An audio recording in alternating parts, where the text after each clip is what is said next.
Hi hello welcome back to our channel అండి. మనం ఈరోజు వినాయక స్వామికి ఎంతో ప్రీతికరమైన ప్రసాదాన్ని ప్రిపేర్ చేసుకున్నాము. ఎలా చేస్తానో చూద్దాం రండి ఒకసారి. ఈరోజు నేను బెల్లం కుడుములు ప్రిపేర్ చేశాను వినాయక చవితి స్పెషల్గా. స్వామివారికి బెల్లం కుడుములు అంటే ఎంతో ప్రీతికరం అండి. అలాగే ఇవి పూర్ణాలు కానీ, నేను పాల తాలికల పాయసం కానీ ఇవన్నీ ప్రిపేర్ చేశాను. ఒక 5 ఐటమ్స్ ప్రిపేర్ చేశానండి. దానిలో ఒకటి ఈ బెల్లం కుడుములు మాత్రం మై ఫేవరెట్ అయిపోయాయి. ఇది నేను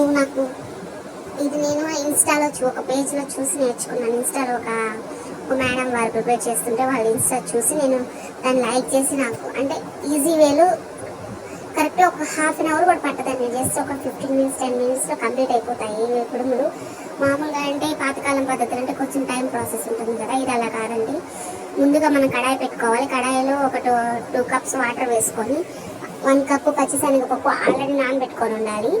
అండ్ హాఫ్ కప్ వచ్చి కొబ్బరి తురుము వేసుకోవాలండి. హాఫ్ స్పూన్ వచ్చి సాల్ట్ అండ్ 2 టేబుల్ స్పూన్ వచ్చి నెయ్యి వేసుకోవాలి. ఇలా వేసుకున్న తర్వాత పచ్చిశనగపప్పు ఉడికేంత వరకు మనం గట్టితో తిప్పుతూ ఉండాలి. అవి పచ్చిశనగపప్పు మనకి ఉడికేసాక 1 కప్ బెల్లం అని చెప్పాను కదండి, బెల్లం 1 కప్ వేసుకొని ఆ బెల్లంలో అవి గడ్డలన్నీ కరిగిపోయేంత వరకు మనం గట్టితో తిప్పుతూ ఉండాలి. ఆ బెల్లం అంతా ఆల్మోస్ట్ మొత్తం కరిగిపోయాక అది యాలకుల పొడి అని చెప్పాను కదండి, హాఫ్ స్పూన్ యాలకుల పొడి వేసుకొని బాగా మిక్స్ చేసుకోవాలి. దెన్ ఆఫ్టర్ ఫైనల్గా మనకి కుడుములు అంటే మెయిన్ వచ్చి రైస్ పిండే కాబట్టి, అలాగే రైస్ పిండి 1 కప్ తీసుకున్నాం కదా, ఆ రైస్ పిండిని మాత్రం చాలా జాగ్రత్తగా వేయాలండి. అంటే ఉండలు కట్టకుండా చాలా జాగ్రత్తగా వేసుకోవాలి. గ్యాస్ సిమ్లో పెట్టుకొని ఒక పిండి పోసుకుంటూ గంటతో తిప్పుతూ చేసుకోవాలండి. అలా చేసిన తర్వాత అవి కొంచెం ఎలా అంటే మనకి ఇది గోధుమ పిండి టైప్లో వచ్చేస్తుంది. ఆ టైప్లో వచ్చాక ఇంకొక 2 టేబుల్ స్పూన్ నెయ్యి వేసుకొని బాండలు దించేసుకొని దాంట్లో మన నెయ్యి ఉంటుంది కదా, ఆ నెయ్యి మన చేతులకు కూడా కొంచెం అప్లై చేసుకోవాలంటే చేతులకు అంటుకోకుండా ఉంటుందని చేతులకు కొంచెం అప్లై చేసేసుకొని, అలాగే ఇడ్లీ పాత్ర ఉంటుంది కదా, ఆ ప్లేట్స్కి కూడా కొంచెం నెయ్యి అప్లై చేసుకోవాలి.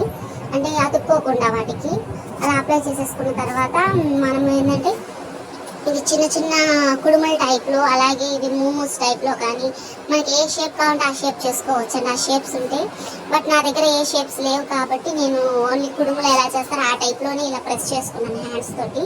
అలా ప్రెస్ చేసి చిన్న చిన్న బాల్స్ టైప్లో అండ్ మోమోస్ టైప్లో ట్రై చేశాను, కానీ కొంచెం బాగా లేదు. 1 or 2 చేశాను.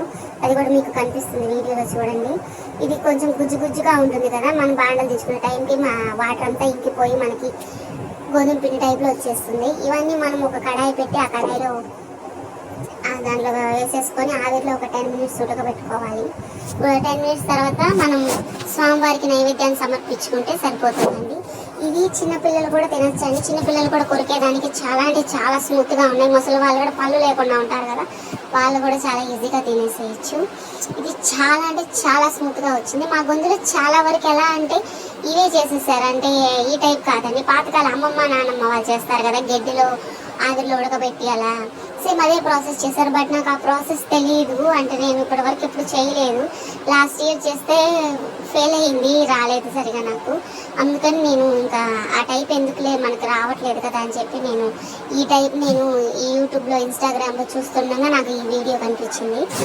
చాలా అంటే చాలా బాగుందని టేస్ట్. మా హస్బెండ్ ఎప్పుడు చెప్పేవాళ్ళు కాదు, బట్ ఆ రోజు కుడుము తినగానే నాకు చెప్పారు, చాలా అంటే చాలా బాగున్నాయి, అక్కడ చేసి అలా చేశామని అడిగారు. అప్పుడు చెప్పాను నేను ఇలా ఇన్స్టాలో చూసి వీడియో చూసి చేశానని. బట్ పిల్లలు కూడా చాలా లైక్ చేశారండి, ముసలి వాళ్ళు కానీ వాళ్ళు చాలా బాగుంటుంది.